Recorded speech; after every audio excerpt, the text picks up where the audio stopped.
His testicles blow out. Oh, yeah. Why?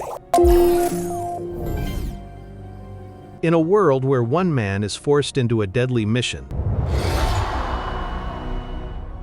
every step he takes brings him closer to pain, madness, and death. In a devastated region of Japan, years ago, a horrific accident changed everything.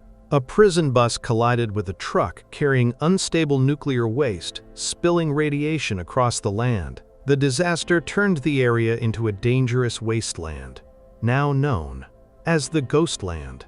Near the Ghostland sits Samurai Town, a strange settlement ruled by a ruthless governor. He has built a world mixing Japanese culture, old American Western themes, and his own twisted desires. To fuel his power, the governor keeps a harem of young women, whom he calls his, quote, granddaughters. But in reality, they are his captives and slaves. Among them is Bernice. One night, Bernice flees Samurai Town with her friends Stella and Nancy, escaping into the Ghostland. But they quickly become stranded, trapped in the harsh, irradiated wilderness. When the governor discovers Bernice is missing, he calls upon a prisoner known only as Hiro. Hiro was once part of a violent bank robbery with his partner, Psycho, who murdered innocent people during their escape. After the robbery, Hiro was captured and thrown in prison, while Psycho ended up in the bus crash that triggered the nuclear catastrophe. The governor offers Hiro freedom, but at a cost. He outfits him with a leather bodysuit rigged with explosives. If Hiro harms Bernice, the suit will detonate. If he tries to tamper with it, it will explode. And if he fails to bring Bernice back within 5 days, the entire suit will go off, killing him instantly. Before leaving Samurai Town, Hiro boldly defies the governor in front of everyone. This catches the attention of Yasujiro, the governor's loyal samurai bodyguard, whose sister is also one of the enslaved granddaughters. Hiro enters the Ghostland and is soon attacked by a group of mutated men who roam the wasteland. After a violent struggle and a crash, he is taken to a strange enclave of survivors led by a man named Enoch. There, Hiro finally finds Bernice, but she is half catatonic, broken from years of trauma under the governor's control. While preparing to take her back, Hiro accidentally triggers one of the bombs on his suit, destroying one of his testicles and knocking him unconscious. In his delirium, he has a nightmare-like flashback, realizing something horrifying. Years ago, during his escape after the bank robbery, a little girl's mother was killed in the chaos.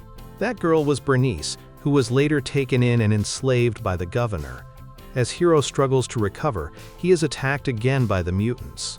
Another explosive on his arm detonates, but the blast strangely awakens Bernice from her catatonia.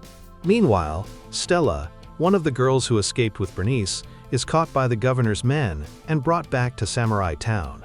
The governor orders Yasujiro to execute her, and though Yasujiro obeys, this brutal act begins to turn him against the governor. Back in the Ghostland, Hiro realizes his role in the chain of events that caused the nuclear disaster. He embraces his destiny to lead the oppressed.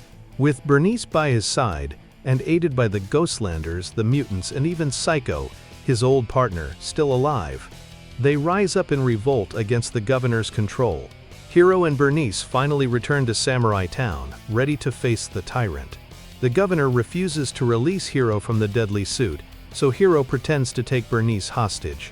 At that moment, Susie, another of the governor's enslaved granddaughters, unleashes her fury. Traumatized by years of abuse, she grabs a massive minigun and slaughters many of the governor's bodyguards in a blood-soaked rampage. Chaos erupts. Hiro, Bernice, and Yasujiro fight through the governor's remaining forces. In an intense duel, Hiro battles Yasujiro himself, and after a fierce clash, kills him.